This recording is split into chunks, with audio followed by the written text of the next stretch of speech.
YT뉴스 FM 슬기로운 라디오 생활, 안녕하세요. 아나운서 최영진입니다. 코로나19 확진자 수가 우려했던 300명 선을 넘어섰죠. 우려했던 상황이 일어났다 보니까 방역 전문가들은 이렇게 이야기를 하고 있는데요.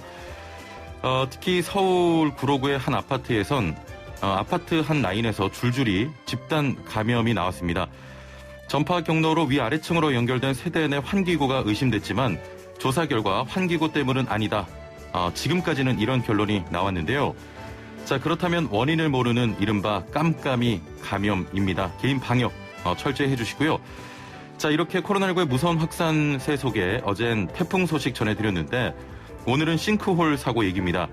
뉴스에서 보셨겠지만 경기도 구리시에서 대형 싱크홀, 잊을만 하면 싱크홀 현상이 나타나는데요. 일부에서 전문가와 자세한 이야기 나눠보고요. 3분 여가 리 씨가 스튜디오에 출연해 생방송으로 진행됩니다. 보이는 라디오로 함께해 주시고요. 2부는 건강상담 준비되어 있습니다. 마스크 착용하고 본인의 입냄새를 알았다 이러신 분들 많으신데요. 구취 관련한 상담 준비되어 있습니다. YT뉴스 FM 슬기로운 라디오 생활 지금 바로 출발합니다. 네, 1부는 현장의 목소리로 생활 속 이야기 들어봅니다.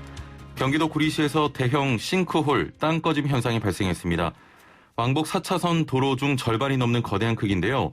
다행히 인명피해는 발생하지 않았습니다만 이 사고로 인해 인근 아파트의 상수도와 전기 공급 등이 사고 당일 중단됐고요. 주민들이 대피하기도 했습니다. 자, 왜 이런 일이 잊을만 하면 반복되는 걸까요? 자세히 살펴보죠. 함께 말씀 나눌 분 모셔보겠습니다. 이수곤 전 서울시립대 토목공학과 교수 연결돼 있습니다. 안녕하세요. 안녕하세요. 예. 자, 다행히 지금은 끊겼던 상수도와 전기 공급 등이 복구가 된 것 같더라고요. 네네. 자, 이번에 구리시에서 발생한 싱크홀, 가로가 15m, 세로가 4m, 깊이가 6m 규모인데요. 이 정도면 뭐 대형 싱크홀입니까? 네, 싱크홀이라보다는 집안 치마라고 볼 수가 있습니다. 규모가 크니까요. 아, 집안 치마다? 네, 그 밑에서 지하철 공사를 30m 밑에서 하고 있었던 것 같아요. 예. 네, 그거하고 연결이 돼 있고 또 하나는 노후 관료였기 때문에 한 양쪽에 둘 다 원인이 있다고 봅니다. 예. 자, 일단은 국토교통부가 사고조사위원회를 꾸려서 2달 동안 땅 꺼짐 현상에 대한 원인을 규명하겠다 이렇게 밝힌 상태인데 네. 전문가로서 보시기엔 어떤 원인을 좀 추정해 볼 수 있을까요? 지하 공사했기 때문에요. 지하 네. 공사하면서 그쪽으로 이렇게 무슨 물이나 이렇게 쏠리게 되면은 위에서 그 싱크홀이 날 수가 있거든요. 예. 네, 그거는 대형 싱크홀이 관련이 돼 있고요. 대형 싱크홀이 공사 현장에 가까이 있다는 얘기는 공사 현장하고 연결이 된 겁니다. 예. 그 이유가 있죠. 근데 또 같은 거래도 관로가 더 노후되기 때문에 더 많이 되고요. 예. 그리고 아마 제가 이렇게 보니까 거기서는 발파를 좀 했다 그래요. 하기 전에. 그러니까 예. 발파하게 되면 노후 관로가 이렇게 이음매가 벌어질 수 있습니다. 그러니까 거기가 노후 관로 아니고 새 관로이기 때문에 뭐 발파를 좀 했더라도 영향이 없을 수 있어요. 예. 그러니까 아마 발파를 했기 때문에 노후 관로가 이렇게 터져가지고 이렇게 문제가 된 것 같습니다. 예, 그러면은 지하 공사 때문에 좀 문제가 발생을 했다 이렇게 보시는 거죠? 네, 근데 공사 또 했다 그런 것이 아니라 거기에 노후 관로가 있기 때문에요. 예. 관로가 새 거였다면 괜찮은데 노후 관로이기 때문에 그 영향을 줄 수가 있는데 예. 상당히 어렵습니다. 사실은 공사할 때 무진동으로도 할 수가 있거든요. 예. 근데 무진동을 하게 되면 비용이 비싸고 공사 기간이 늘어납니다. 예. 그래서 그런 것 때문에 아마 여건상 발파를 할 수밖에 없는 상황이었던 것 같아요. 아, 발파를 하게 돼서 이런 경우가 생겼다. 네. 과거의 공사 현장과 맞닿은 싱크홀 발생과 좀 비슷한 상황이라고 보십니까? 네, 바로 같은 날에 그 전라남도 광주에서도 똑같이 도로에서 꺼졌는데 그게 바로 밑에 또 지하철 공사가 있다 그러거든요. 예.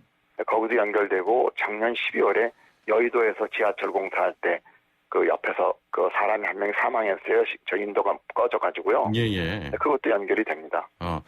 자, 그러면 이번에는 지하 공사 또 발파 때문에 생긴 문제다 이렇게 추측을 하시고 계신데 네. 일반적인 싱크홀 같은 경우는 어떤 게 좀 문제입니까?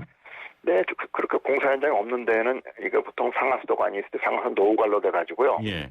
상하수도관들이 한 6m 정도 이음매가 있거든요. 예. 이음매가 이렇게 벌어져가지고 흙이 두꺼운 데입니다. 여의도, 영등포, 목동, 일산 이런 데는 흙이 매립한 지역이거든요. 예. 네, 그런 지역에 설치한 상하수도 관로들은 치마가 돼가지고 이음매가 벌어져가지고 될 수도 있습니다. 그러니까 뭐 공사 현장이 아니래도. 예, 알겠습니다. 자, 구리에서 발생한 싱크홀 왕복 4차선 중에 2차선을 차지하고 인도까지 좀 무너져 내릴 만큼 거대한 크기인데 자, 그럼 원인에 따라서 크기도 좀 달라집니까? 네, 그게 바로 일산에서도 작년에 고양인가 거기서도 하면 똑같이 이렇게 규모가 크거든요. 예, 예. 그러니까 공사 현장 쪽으로 흙이 많이 쏠려 있기 때문에 거기서 크게 발생을 하죠. 그러니까 뭐가 그 흙이 쏠려 내려갈 공간이 많기 때문에 크게 발생하는 겁니다. 그거는 싱크홀보다는 집안 붕괴라고 볼 수가 있죠. 사실은 말은 싱크홀이라고 그러지만 예, 예. 집안 붕괴입니다. 집안 붕괴다. 네. 만약에 지하철 공사 때문에 생긴 공간이 없었고 상하수도관만 터진 정도면 이렇게까지 좀 거대하게 네네, 그렇게 크진 않습니다. 예, 집안이 붕괴되지 않았을 것이다. 네네, 그렇게 크진 않습니다. 왜냐면 쏠려 갈 데가 없거든요. 흙이요. 예. 네. 일단은 싱크홀이라고 좀 명명하겠습니다. 네. 싱크홀이라는 게 순식간에 좀 땅이 꺼지면서 발생하지 않습니까? 네네. 그러면 싱크홀이 발생한 곳에 있던 흙과 좀 물이 한꺼번에 공사 현장으로 흘러 들어가는 건가요? 네네, 그렇다고 봐야 됩니다. 공사이 없었으면 모르는데 예. 있었기 때문에, 그러니까 사실은 노후관로가 터져서 발파 때문에 터져서 글로 쓸려 내려갔기 때문에 그럴 수도 있죠. 그러니까 꼭 공사라고 공사가 원인이라 그럴 수는 없고 공사 현장에 어쨌든 간에 있었기 때문에 그게 규모가 커질 수가 있었습니다. 그러면은 이렇게 거대한 공간을 채우고 있던 흙이 이렇게 쏟아지는 거지 않습니까? 네네. 그러면 공사 현장도 위험할 것 같은데 어떻게 보십니까? 네, 거기서도 아마 아마 공사 현장으로 흙이 들어왔다고 봅니다. 제가 보지 못했지만은 일반적으로 볼 때 글로 쏠려 내려갔죠. 예. 자, 이번에는 인명피해가 없었습니다만 과거 발생한 몇몇 현장의 경우 갑작스러운 상황에 인명피해도 발생을 했습니다. 징후나 이런 게 없나요? 징후가 그거 쉽지가 않습니다. 사실 보기가. 그거 왜냐하면 발파하고 다 연결되는 거기 때문에요. 예. 근데 도로에서 조그맣게 나는 것도 우리가 도로 현장에서 이렇게 엑스레이처럼 트럭 같은 거가 지나가면서 도로에서는 싱크홀 같은 것도 잡아낼 수가 있어요. 어느 정도 큰 거는요. 예. 이게 CPI라 그래가지고 엑스레이 레이더가 있거든요. 예. 네, 그런 거로 조그만 건 잡아내죠. 공사 현장하고 연결되는 거는 공사 현장하고 연결되는 거거든요. 근데 공사할 때 무슨 일을 했는지, 발파를 했는지, 뭐 차수를 했는지 그거에 따라서 영향이 갈라지기 때문에 그냥 일률적으로 하나로만 보기는 어렵습니다. 예. 자, 만약 공사 현장이 문제라면 흙이나 물이 많이 흘러 들어가면 좀 알 수도 있지 않겠습니까? 네, 그쪽에서는 알았다고 봅니다. 어느 정도는. 그쪽에서 알았다. 근데 그게 또 공사 현장의 문제라기보다는 노후관로가 위에서 터져서 물이 들어올 수도 있거든요. 공사 현장으로요. 예. 공사 현장의 문제라고만 딱 얘기할 수는 없습니다. 근데 공사 현장의 문제는 알았다고 봅니다. 예. 구리의 경우처럼 싱크홀이 도로에서 발생하는 경우가 많습니다. 그래서 빠른 보수를 진행하고요. 자, 그런데 보수 작업을 보면 흙으로 메꾸는 작업을 하던데 이렇게 흙으로 다시 채워넣으면 같은 집안에서 또 같은 상황이 발생할 수 있는 거 아닙니까? 그렇지 않습니다. 한번 채우니까요. 괜찮은데 그거를 채우기 전에 원인을 한번 판단하고 그걸 채우는 게 좋을 것 같은데 아마 이게 긴급 사항이기 때문에 안전 사항이기 때문에 금방 먼저 채웁니다. 근데 그 전에 원인을 규명하는 게 사실은 우선인데 그게 좀 약간 그거 하기 전에 우선 채우고 납니다. 왜냐하면 안전사고가 우려되기 때문에 그런 것도 있거든요. 그러니까 어떻게 보면 양면의 동전의 양면 같습니다. 사실은요. 네. 그렇군요. 그러면 이제 복구 작업을 하게 되는데 원인을 찾고 복구 작업하는데 꽤 오랜 시간이 필요합니까? 원인은 아닙니다. 원인 나서 보면 한 몇 시간이면 봅니다. 사실은. 그래요? 네. 자, 이번 장마에 전국 곳곳에서 크고 작은 땅 꺼짐 현상 소식이 들려왔습니다. 싱크홀도 있고 도로 위에 포토홀도 있는데요. 이번 장마와 태풍엔 폭우가 좀 동반이 되지 않습니까? 네네. 이렇게 많은 비가 내리면 땅 꺼짐 현상이 발생할 확률도 높습니까? 네, 주로 땅 꺼짐도 많지만은 주로 아스팔트 같은 게 조금 좀 파이지 않습니까? 그거를 포토이라 그러는데 그거는 아스팔트에 균열이 있는데 물이 많이 들어가잖아요. 그럼 아스팔트 밑에 모래가 있거든요. 근데 모래가 꺼지면서 그 동공이 생기니까 아스팔트가 구멍이 조금 생깁니다. 그게 포토이라 그럽니다. 사람이 지나갈 때 좀 위험하지 않습니까? 그래서 그거는 또 규모가 그러니까 싱크홀이라지만 좀 규모가 작기 때문에 그거 포토이라 그러는 겁니다. 이런 포토홀을 지나갈 때 굉장히 조심해야 되겠네요. 네네. 근데 다시 예측하기가 어렵고요. 그게 과적 차량이 많이 다닌다는 게 많이 생기고요. 그래서 그 아스팔트 시공 불량만 얘기하기도 어렵고 시공을 또 불량한 것도 그런데 많이 생기지만 또 바람이 많이 생기면은 그게 많이 생기거든요. 그러니까 사실 예측하기는 쉽지 않습니다. 앞서 일산, 목동, 여의도 등의 매립지 주변 지역일수록 집안 침하 같은 싱크홀 현상이 더 잦다고 하셨습니다. 네네, 그렇습니다. 이번 구리시의 경우는 매립지는 아니지 않습니까? 네, 매립지라는데 거기 밑에가 발파를 했기 때문에요. 밑에 30m 밑에 안반인데 그 터널을 발판했나 봅니다. 예. 그러니까 그 진동하게 되면 매립지가 아니래도 거기가 이제 이음매가 벌어질 수 있죠. 진동 때문에요. 예, 진동 때문에. 네. 네. 그렇다면 신도시의 경우에 특히 매립해서 도시를 건설한 곳이 많은데 네. 앞으로도 또 이런 현상이 일어날 수 있을 것 같거든요. 네, 매립할 때는 항상 일어납니다. 그래서 우리가 지금 서울에서도 많이 발생하는 데가 여의도, 잠실, 영등포, 그 목동 그리고 일산 이게 다 매립한 지역이거든요. 한강 옛날에 조그만 강이었는데 흙으로 매립한 지역입니다. 그런 데에서는 이게 흙이 밑에 두껍게 있기 때문에 치마가 발생해가지고 치마가 발생하면은 거기 그 속 안에 있는 관로가 이음매가 벌어져가지고 물이 새어나가지고 될 확률이 많습니다. 근데 주로 서울의 강북 같은 데는 그런 일이 별로 없거든요. 강북은 왜냐하면 돌이 많기 때문에요. 돌 위에다 오기 때문에 그거는 물이 빠져나가더라도 큰 그 싱크홀 같은 거 생기진 않습니다. 지질이 중요합니다.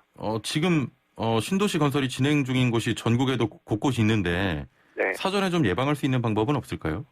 그 다짐 같은 걸 잘해야 된다. 다짐을요. 이게 그 한 4, 5m 정도 해놓고 이렇게 다짐을 하는데 층층이 조금씩 다져야 되는데 한꺼번에 흙을 넣고 다져버리면 그게 제대로 안 되거든요. 그래서 상수도관은 묻을 수밖에 없지만은 다짐을 천천히 해야 됩니다. 조금씩 해가지고. 그게 되게 중요합니다. 알겠습니다. 다짐을 좀 꼼꼼히 하는 것이 중요하다. 네. 알겠습니다. 자, 오늘 말씀 여기까지 듣겠습니다. 감사합니다. 네, 감사합니다. 네, 지금까지 이수건 전 서울시립대 토목공학과 교수와 함께했습니다. 네, 매일 산모씨 건강한 자세의 달인이 되는 시간입니다. 리 씨와 함께합니다. 안녕하세요. 나마스테. 네, 나마스테. 매일 나마스테 이렇게 인사 나누는데 저는 사실 그 뜻 잘 모르고 있거든요. 아, 정말요? 예. 100만 번을 외쳤던 것 같은데. 아니, 시작부터 요가 동작 하기 싫어가지고 이렇게 딴 길로 색이에요? 그런 건 아닌데 나마스테 뜻이 갑자기 너무 궁금해졌어요. 네, 우리 청취자분들도 혹시 모르시는 분들을 위해서 제가 간단하게 소개해드리자면요. 이 나마스테에서 나마는 존중이라는 뜻을 담고 있고요. 스테는 당신에게라는 의미를 지니고 있습니다. 그래서 이 둘을 합치면 뭐가 되겠죠? 당신을 존중한다 이런 뜻인가요? 그렇죠. 당신을 존중합니다라는 의미인데요. 그래서 요가 수업을 시작하기 전에 이 요가 강사와 회원 사이에 이 나마스테라는 인사를 나눔으로써 서로 존중하는 마음가짐을 공유하는 그런 시간을 갖게 됩니다. 상대방에 대한 좀 깊은 존중이 담긴 인사말이 바로 이 나마스테였군요. 그렇죠. 네. 이 나마스테는 사실 인도와 네팔에서는 그냥 일상 속의 인사말로 널리 쓰여서요. 당신을 존중합니다라는 본 뜻이 있지만 일상 속에서는 좋은 아침입니다. 고맙습니다. 감사합니다. 안녕하세요. 이런 의미로도 널리 쓰이고 있습니다.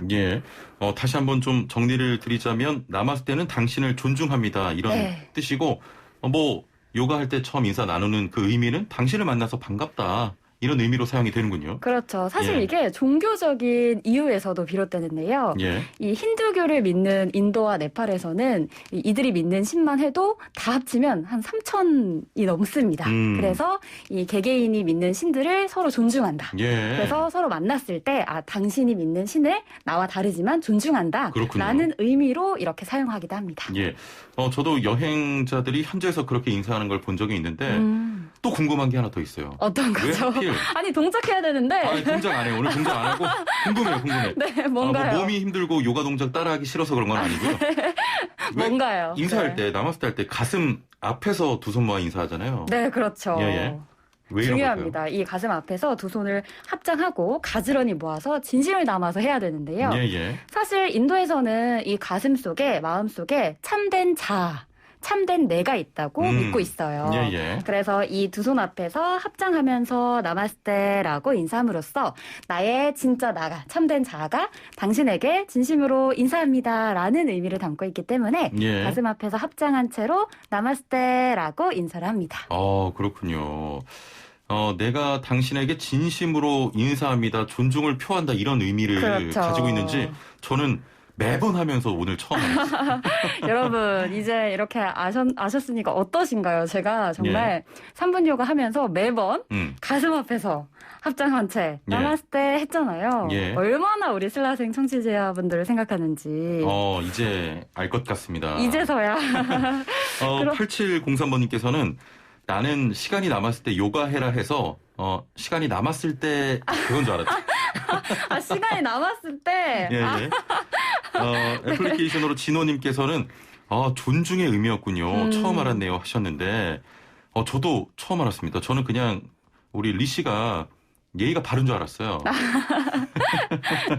사실 종교적 사상에서 비롯됐고요. 예. 지금은 사실 그 신이라는 거에만 이제 갇혀 있지는 않고요.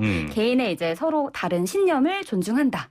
그런 의미로 당신을 존중합니다. 당신과의 만남을 소중히 여깁니다. 예. 당신을 만나서 반갑습니다. 그런 의미로 넓게 확장돼서 해석이 돼서 쓰이고 있습니다. 예. 자, 오늘은 또 인사말 이렇게 의미 있는 걸 배워봤는데, 우리 애청자분들께 한번 정말 좀 어디 배우고 싶은 요가가 뭔지 한번 이번 시간 받아보는 건 어떨까요? 좋은데요? 네, 단문 50원, 장문 100원의 유료 문자 샵 0945번으로 평소에 어디가 좀 안 좋으니 이 부위가 좋아지는 요가를 배우고 싶다 하시는 분 문자 보내주시고요. 네. 애플리케이션으로도 남겨주시면 우리 리 씨가 정말 애청자 분들의 제가 매번 보고 있습니다. 의견을 반영을 잘합니다. 꼭 좀 보내주시고요.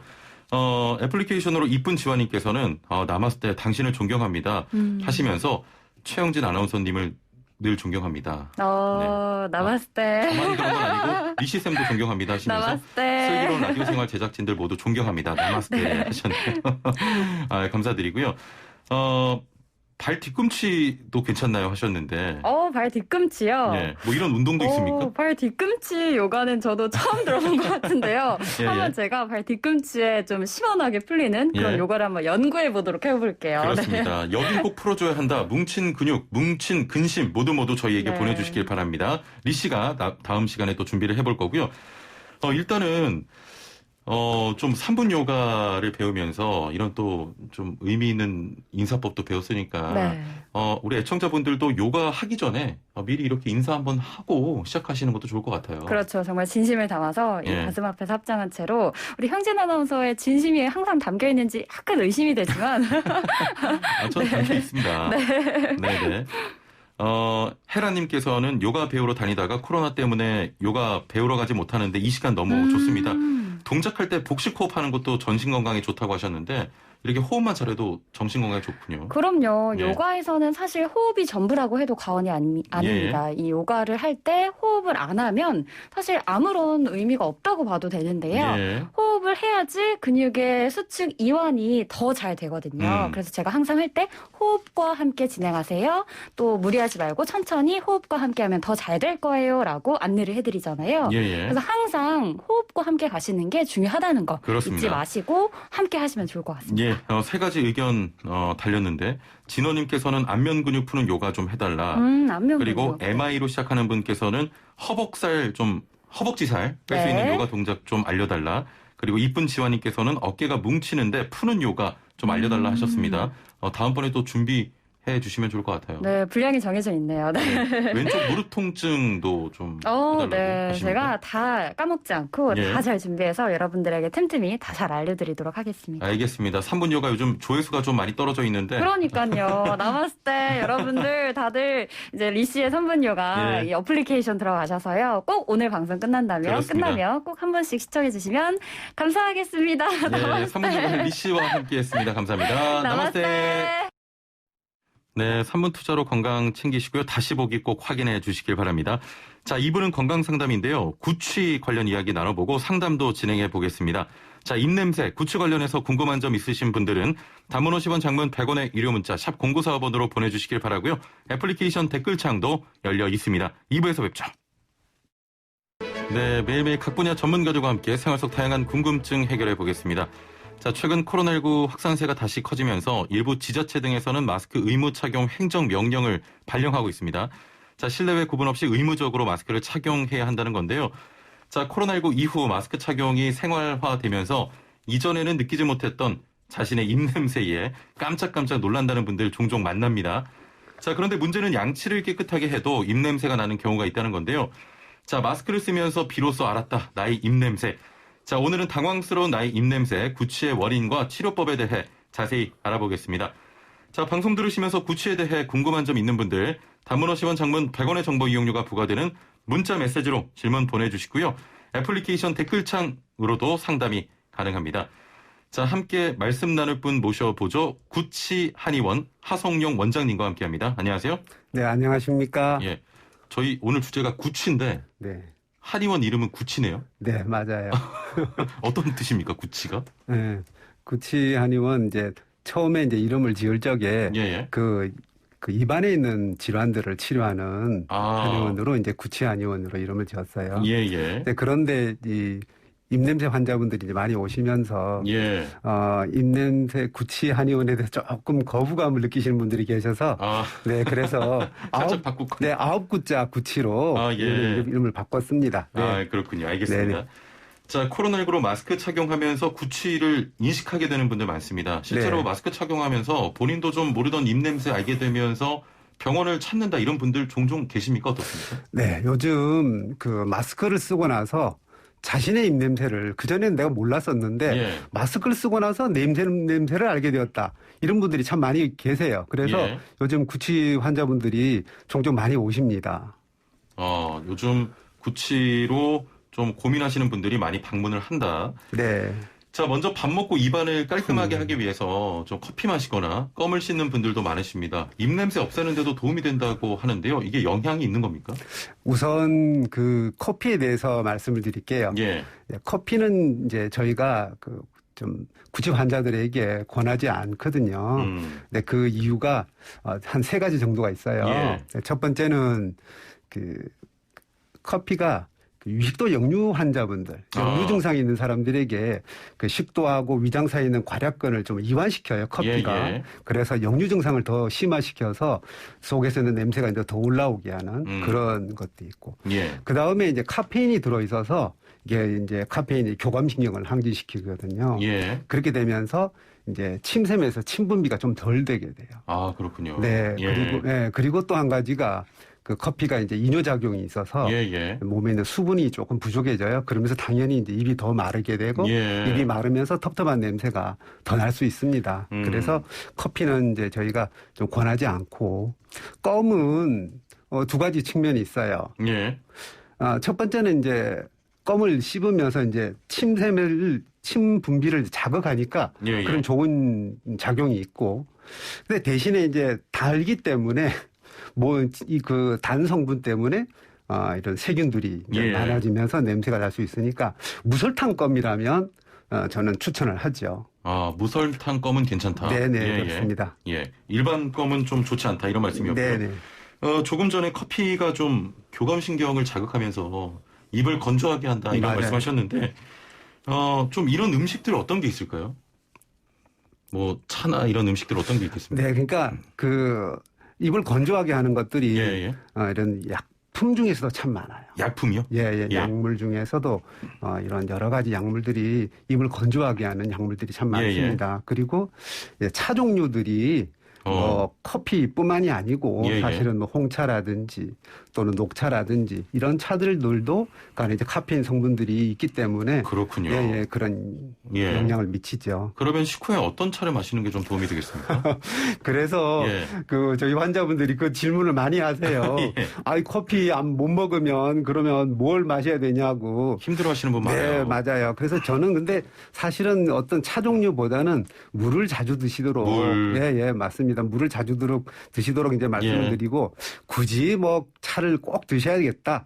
그러면은 이제 요즘 이제 무슨 발효에서 나오는 차들이 있어요.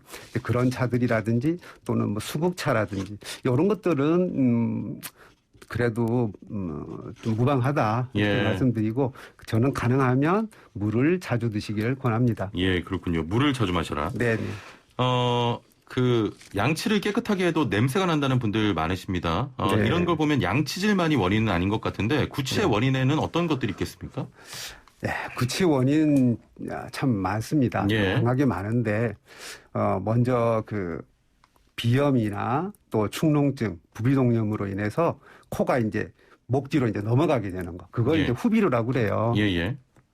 근데 그게 이제 낮에는 별 문제가 안 돼요. 왜냐? 침을 우리가 콧물이나 침마디 삼키잖아요. 그래서 문제가 안 되는데, 이제 문제는 이제 잘 때예요. 잘 때는 침을 안 삼키거든요. 그러면 콧물들이 자꾸 이제 목 뒤로 넘어가면서 목에 이렇게 걸려요. 예. 그러면 이제 아침에 자고 일어났을 때 이게 이제 악취가 생길 수가 있죠. 목에 걸린 것들이 밤새. 예, 그래서 그 원인이 될 수 있고. 또 부비동염이라고 이제 코 이 양쪽에 이렇게 그 뼈에 뭐랄까 구멍이 있는데 거기에 이제 농이 차입니다. 그걸 이제 우리가 부비동염이라고 그래요. 근데 그게 이제 이렇게 거기서 이제 악취가 나죠. 그래서 숨 쉴 때 이렇게 코에서 이렇게 냄새가 좀 날 수 있어요. 그렇군요. 네네. 그리고 또 이제 입 안에서 뭐 충치라든지 또는 치은염이라든지 이런 것들 염증으로 인해서 또 그 설염, 또 구내염 이런 염증으로 인해서 세균들이 자꾸 냄새를 만들어내고, 네네. 그리고 이제 목에서 편도염, 또 편도결석. 그 편도결석은 뭐냐면 편도가 이렇게 조직이 있는데 편도가 이제 이렇게 염증으로 이제 부풀어지게 되면 거기에 이제 편도에는 편도와라고 편도 표면에 이렇게 저만한 홈이 있어요. 근데 이게 편도가 부풀어지니까 홈도 커져요. 이 홈에 어떤 뭐 이런 음식물 찌꺼기라든지 유기물들이 쌓이면서 이제 악취가 생깁니다. 그리고 식도에서 이렇게 식도에 이제 이완 작용이 좀 잘 안 되면 거기에 음식물들이 이렇게 저류가 되면서 또 냄새가 나고 또 그 위식도 역류가 있으면 속에 있는 그 냄새들이 같이 이렇게 트림이라든지 이런 걸로 인해서 같이 올라오게 되고 또 우리 한의학에서 이제 위열이라고 그 입냄새 원인으로 이제 얘기를 해요. 동의보감이 이제 위열이다 이렇게 얘기를 하는데 위열이라고 하는 것은 위장에 이제 그 열이 생기게 되면 위장에 있는 내용물들이 이제 뭐랄까 위장 안에 있는 시간 한 2시간 정도, 평균 한 2시간 정도 있는데 그동안에 이제 발효가 일어나는 거예요. 그러면서 위장에서 이제 역류라든지 이런 걸로 같이 올라오는 경우도 있고 위장에 열이 생기면 입에도 열이 생기기 쉬워요. 그러면서 입안의 열로 인해서 이제 세균들 때문에 냄새가 나고. 자, 그리고 이제 그 이외에도 뭐 간이 심하게 이제 간경화라든지 또는 뭐 신장에 무슨 문제가 좀 오래됐다든지 또는 폐렴, 뭐 폐농양, 뭐 당뇨병이 또 오래돼도 또 냄새가 날 수 있어요. 또 여성분들이 이제 그 여성 호르몬 특히 그 황체 호르몬하고 관련이 돼가지고 그 생리 중이라든지 또는 출산 직후, 임신 중에 또 입냄새가 날 수 있어요. 지금 뭐 그 이외에도 많아요. 사실은 이제 다이어트로 인해 가지고도 냄새가 많이 날 수 있습니다. 그래서 여러 가지 참 정말 입냄새는 원인이 참으로 다양해요. 그러니까요. 말씀 들어보니까 원인이 너무 다양한데 원장님 말씀 좀 종합을 해보면요. 결국 그 구체 원인이 단순한 음식이나 입안 청결의 문제라기보다는 좀 속의 문제다. 이런 경우가 많다. 속안의 문제, 뭐 위장의 문제, 이런 것 때문에 입냄새가 좀 많이 나는 것 같습니다. 근데 다이어트 말씀하셨잖아요. 이 다이어트 제 주변에서도 하는 분들 굉장히 많은데 다이어트가 입냄새의 원인이 됩니까? 다이어트 입냄새 원인이 됩니다. 그 우리가 보통은 이제 우리 식사를 하잖아요. 특히 우리 한국 사람들 탄수화물 밥 위주로 해서 탄수화물 혹은 빵 좋아하는 사람들도 그래요. 이제 탄수화물을 통해서 이제 몸에 들어가서 이게 포도당으로 바뀌어서 이것이 해당 작용을 통해서 에너지원 ATP라고 하는 에너지원을 만드는데 탄수화물 섭취가 이제 줄어들게 되면 몸에 있는 지방이 이게 이제 지방산으로 바뀌면서 거기 케톤체라고 하는 것이 생성이 돼요. 그 케톤체가 에너지원이 돼요. 근데 이 케톤체가 이렇게 독특한 냄새가 나요. 그렇군요. 그래서 몸에서 또 입에서 이렇게 냄새가 납니다. 그래서 좀 다이어트를 극단적으로 하시는 분들은 그 일시적으로 냄새가 날 수 있다. 네, 그렇습니다. 자, 단문 50원, 장문 100원의 정보 이용료가 있는 샵 0945, 우물정 0945번으로 구취 관련 상담 진행하고 있습니다.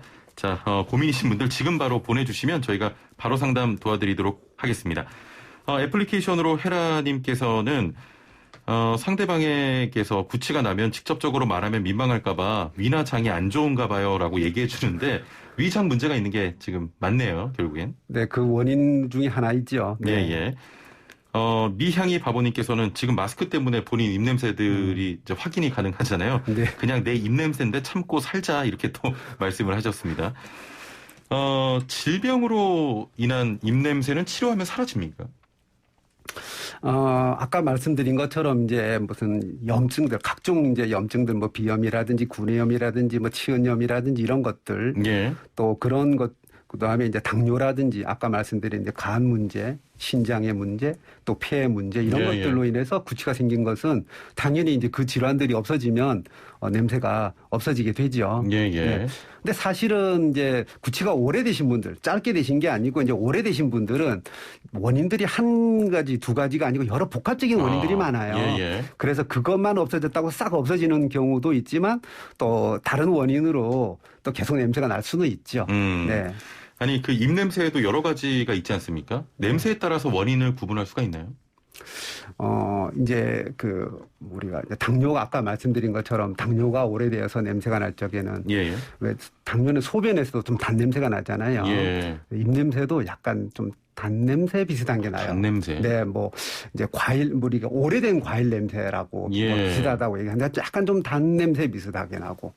그 다음에 이제 신장이 이제 오래돼서 문제가 생겼을 때는 신장의 문제로 오래되어서 냄새가 날 적에는 약간 비릿한 냄새가 날 수가 있어요.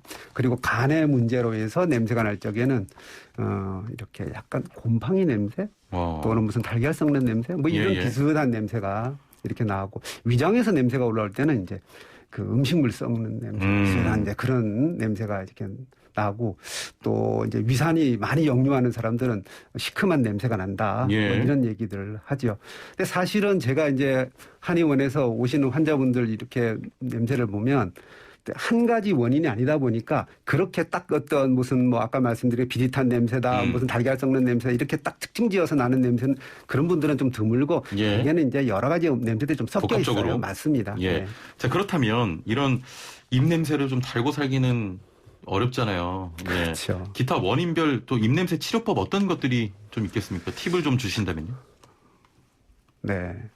저희 이제 한의원에서는 그 원인에 따라서 이제 치료를 하고 있어요. 그리고 아까 말씀드린 것처럼 만약 입이 이제 많이 건조해서 문제가 생기신 분들은 수분을 자주 섭취해 주시고 그리고 위장에서 문제가 돼서 위식도 역류라든지 뭐 아까 말씀드린 위열이라든지 이런 문제가 생겼을 때는 좀 규칙적인 식사. 네.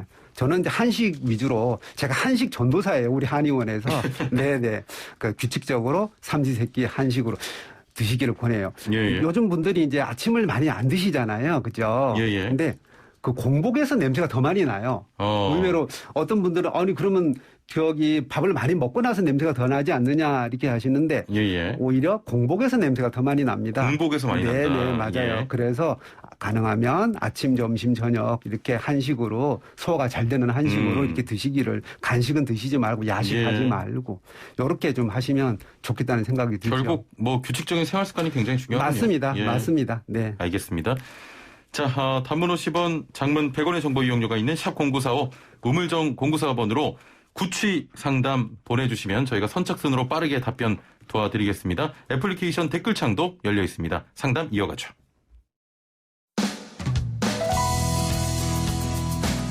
슬기로운 라디오 생활 2부에서는 건강, 세금, 자동차, 부동산, 노동 분쟁까지 생활 속 궁금증과 상식들을 속 시원하게 풀어보는 상담실이 마련됩니다.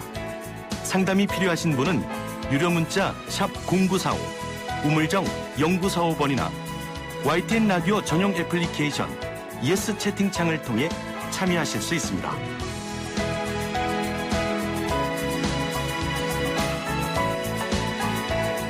저는 이 질문 굉장히 궁금합니다. 0827번님께서는 마스크 쓰기 전에는 진짜 입냄새가 없었는데 마스크 쓰면서 입냄새가 나는 것 같아요. 마스크가 입냄새의 원인이 됩니까? 하셨네요. 그쵸. 이제 냄새가 날 적에 상대방은 느끼는데 본인은 못 느끼는 경우들이 많잖아요. 그런데 이제 마스크를 쓰다 보면 내 입냄새가 그 마스크라고 하는 거기에 장벽에 걸려가지고 내가 그 냄새를 다시 호흡을 통해서 느끼게 되면서 이제 느끼는 거고. 마스크가 외부의 바이러스나 세균들은 이제 많이 차단을 해 주는데 우리가 이제 살다 보면 입안에서 있는 세균들은 마스크 내에 이제 못 빠져나가다 보니까 이 안에 이제 걸려요. 그래서 아침에 이제 마스크를 썼는데 한 밤쯤 되면 입안에 그 마스크 내 세균들이 많이 생기게 돼요. 그래서 그 세균들로 인해서 냄새를 이제 더 느낄 수 있죠. 그래서 마스크는 매일 가는 것이 좋다고 생각합니다. 일단 마스크는 세균 때문에 매일 갈아라. 네, 맞아요. 네. 네, 6602번님께서는 목 안쪽 깊숙한 곳에 냄새가 올라옵니다. 깊숙한 곳부터 끌어서 침을 뱉으면 냄새가 같이 올라오는데 이유가 뭘까요 하셨거든요. 아까 말씀드린 것처럼 이제 목에서 올라오는 것이 아까 말한 편도염, 편도결석의 원인도 있고 또 그 위장과 관련돼 가지고 위열이라든지 위식도 역류라든지 또 아까 말씀드린 식도의 문제라든지 이렇게 해서 이제 목에서 냄새가 올라오는 그런 것을 느끼게 되죠. 네. 그러면 목 안쪽 깊숙한 곳에 냄새가 올라온다고 하신 분들은 좀 검사를 받아보셔야겠네요. 검사 받아보시는 게 역류성 식도염이 있는지. 맞습니다. 네. 알겠습니다. 자, 3840번님. 28살 아들이 입냄새가 많이 납니다. 양치를 해도 가글을 해도 납니다. 전자담배 때문이겠죠. 자, 그리고 비만 때문이라기도 하고 면역력이 떨어져서 난다고도 하는데 답변을 부탁드립니다 하셨습니다. 비만 때문에도 입냄새가 납니까? 비만 때문에 냄새가 난다기보다는 이제 비만 과정에서 이제 좀 과식한다든지 또 야식을 한다든지 또는 소화가 좀 덜 되는 단백질 위주의 고기라든지 이런 인스턴트 식품들, 이런 밀가루 음식들 이런 것들을 이제 많이 섭취하게 되면 아까 말씀드린 또 위열, 또 위식도 역류 이런 문제로 해서 냄새가 좀 많이 날 수 있죠. 아, 그렇죠. 네. 면역력과 입냄새에 또 관계가 있습니까? 면역 기능과 항상 세균, 바이러스하고 이제 관련이 많잖아요. 면역 기능이라고 하는 것이 결국은 세균이라든지 바이러스라든지 이런 것들을 억제해주는 기능이 있는데 면역 기능이 떨어지다 보니까 냄새는 바이러스하고는 관련이 별로 없고 세균들하고 관련이 있어요. 그 세균들 억제 기능이 떨어지다 보니까 냄새가 세균들이 모두 냄새를 만들어내는 건 아니고 일부 세균들이 이제 냄새를 만들어내는데 면역 기능이 떨어지다 보니까 세균들이 그 냄새를 만드는 세균들이 많이 늘어나게 되면서 냄새가 이제 심해지게 되는 거죠. 일단은 면역력이 떨어지면 치료는 당연히 필요한 거니까요. 그렇죠. 치료 받아보시길 바라고요. 네. 2118번님. 오른쪽 편도에 편도결석이 계속 생깁니다. 병원 가서 제거도 해보고 제가 손을 넣어서 제거하기도 합니다. 이러다 구강암 같은 거 생기지 않을까 걱정인데 편도결석 치료해야 됩니까 하셨네요. 네. 편도결석도 사이즈가 아주 작은 경우, 또 개수가 한두 개, 아주 개수가 작은 경우는 우리가 꺼내서 이제 냄새를 맡아보면 냄새가 이제 지독해요. 그런데 실제로 그 숫자가 아주 작다든지 사이즈가 아주 작다든지 했을 때는 사실은 입냄새에 그다지 큰 영향을 미치지는 않아요. 이제 사이즈가 크다든지 또 개수가 많다든지 했을 때는 당연히 입냄새에 영향을 주게 되죠. 근데 이제 편도결석이 생기는 이유가 있어요. 원인이 있는데 첫 번째가 아까 말씀드린 위식도 역류하고 좀 관련이 많아요. 아까 편도가 부으면서 편도염이 생긴다고 그랬잖아요. 편도염이 생기는 이유 중에 하나도 면역 기능이 떨어지는 것도 있지만 이제 역류로 인해서 속에서 이제 유기물들이 많이 올라오다 보니까 거기 이제 세균들이 많이 증식하게 되고 그래서 그러면서 아까 말씀드린 편도결석이 생기게 되는 거거든요. 그래서 이게 위식도 역류 그다음에 면역 기능 요 두 가지를 이렇게 치료하시는 것이 중요하다고 생각해요. 아니면 자꾸 이제 아까 청취자님 말씀대로 자꾸 이제 반복해서 생기기가 쉬워요. 네. 그렇군요. 9880번님, 저는 부비동염, 역류성 식도염, 위열까지 다 있는데 최악입니다. 질병 치료가 쉽지 않은데 일시적으로 가글이라도 사용하면 냄새를 좀 없앨 수 있을까요? 하셨네요. 이제 가글은 일시적으로는 이제 그 살균 효과가 있기 때문에 냄새를 이제 잡을 수 있는데 가글이 이제 여러 단점들이 많아요. 이제 첫 번째 그 약간 이제 알코올들이 들어가 있는 성분들이 있어서 그게 입을 건조하게 하고 또 이렇게 항균 작용, 처음에는 항균을 하는데 그게 이제 자꾸 반복되다 보면 면역 기능이 입안에는 면역 기능이 좀 떨어지기가 쉬워요. 그래서 너무 자주 쓰는 것은 저는 추천하지는 않습니다. 너무 많이 사용하는 것은 오히려 추천하지 않는다 이런 말씀이었고요. 8260번님, 구취는 아닌데요. 한의사님이시니까 여쭤봅니다. 비염이 심한데요. 어떨 때는 얼굴에 있는 모든 곳에서 염증 반응이 나타납니다. 비염, 결막염, 화농성 여드름, 두피염까지요. 어떻게 좀 치료하면 좋을까요? 하셨네요. 제 생각에는 우리 청취자님은 이렇게 면역 기능에 뭔가 문제가 좀 있지 않을까 하는 생각이 이렇게 들고 또 한의학적으로 이분이 이제 얼굴 위쪽으로 지금 다 염증들이 많이 생기잖아요. 네, 그래서 열이 위로 자꾸 뜨는 것하고도 관련이 되고 면역 기능이라고 하는 것은 면역력이 무조건 좋아야만 되는 건 아니에요. 면역 기능 균형이 중요합니다. 그래서 면역 기능이 지나치게 되면 과잉하게 되면 우리 몸에는 막 염증 반응을 일으키고 그러니까 면역 기능이 저하되면 외부에서 들어오는 세균들을 억제하지 못하게 되고 그래서 균형이 참 중요해요. 아, 균형이 중요하군요. 맞습니다. 네. 그러면 몸 안에 있는 열이 좀 위로 안 올라오는 것도 중요하겠네요.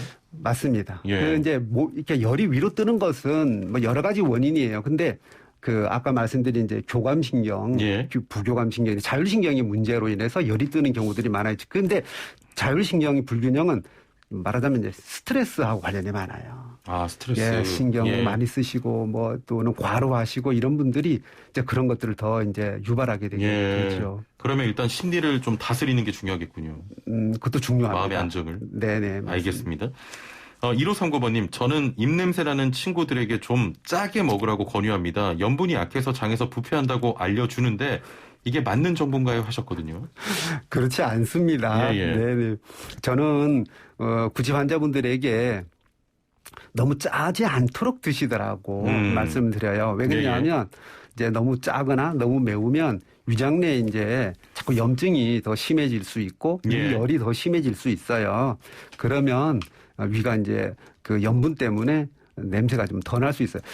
네, 언뜻 생각할 적에는 이제 소금이 이제 그런 방부 효과가 있기 때문에 더 좋지 않겠나라고 생각하는데 그거는 일시적인 작용이고 자꾸 짜게 드시게 되면 위장의 열이라든지 또 위염이라든지 이런 것들을 더 유발해서 오히려 더 좋지 않습니다. 오히려 짜게 먹으면 다른 질환을 또 유발할 수 있기 때문에 가장 좋게 먹는 음식은 뭐 싱겁게 먹는 겁니까? 어떻습니까? 적절하게 드시는 거죠. 우리가 소금이라고 하는 것은 우리 몸에 꼭 필요한 그 나트륨 이런 것들이 필요한 거니까 적절히 먹어야 되는데 한국 사람들은 되게 좀 짠 편이에요. 그래서 짜게 먹죠. 약간 좀 싱거운 듯이 드시는 것을 추천합니다. 알겠습니다. 오늘 상담 좀 많이 들어왔는데 다음 시간에 또 모셔야겠습니다. 자, 오늘 말씀 여기까지 듣겠습니다. 감사합니다. 감사합니다. 네, 지금까지 구치한의원 하성룡 원장과 함께했습니다. 네, 주말까지 곳곳에 비가 오락가락하겠습니다. 제주 산간에는 150mm가 넘는 호우가 예보됐는데요. 낮에는 또 무덥겠습니다. 대부분 지역에 폭염특보가 발효 중인데요. 물 중간중간 많이 드시고 가급적이면 코로나19 또 위험하잖아요. 외출은 삼가 주시길 바랍니다. 안전한 주말 되시고요. 월요일에 뵙죠. 최영진이었습니다. 고맙습니다.